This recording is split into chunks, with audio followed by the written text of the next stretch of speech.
به خاطر اینکه بعد از رفتنم از این دنیا در واقع کالبدم مفید باشه.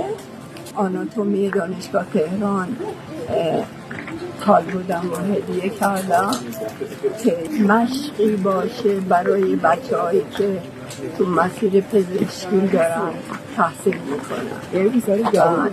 مایه افتخار منه. بارها گفتم خوشبخت‌ترین زن 17 سال. مولانا میگه از خدا غیر خدا را خواستن، ظن افسونیست و کلی کاستن. من از خدا فقط و فقط خودشو میخوام. این تغییر نگاه باعث شد که بهترین زمانو تو بازنشستگی داشته. من میتونم الان با این سن تنهایی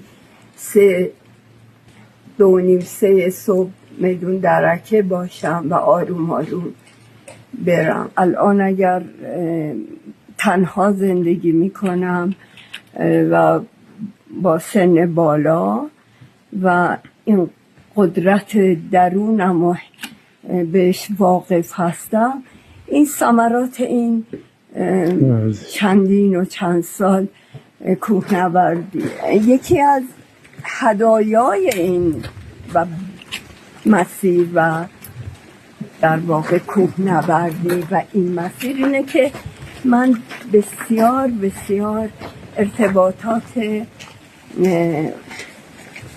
بی‌نظیر و خداگونه دارم. توی خونه وقتی یادم میاد باور نمی کنم که تنها من در این مسیر افتادم و روزهای آخر عمرم هم به بهترین شکلی داره میگذره. چه روح و چه جسم وقتی با هم ارتقا پیدا کنه آدم زندگی باری داره.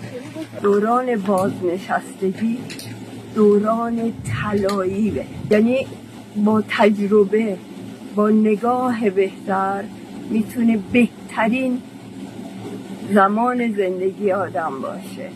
از اون حالت شر و شور این جوونی، خواستنها، جمع کردنها رهایی پیدا میکنیم. امروز به خودمون میپردازیم.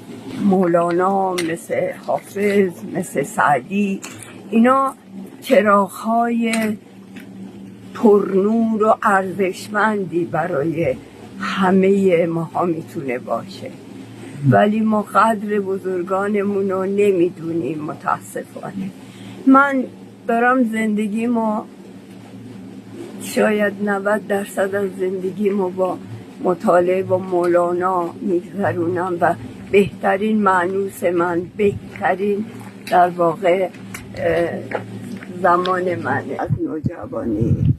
ولی تو این مسیر حدود 25 ساله با گروه میرفتم، ولی الان این مسیر رو میرم و تنها میرم و میام. ولی من 2 بچه دارم، یه پسر یه دختر. من در واقع بیشتر به مادر فریده توی کوه اطلاق شده بهم. امیدوارم این لیاقت هم داشته باشم.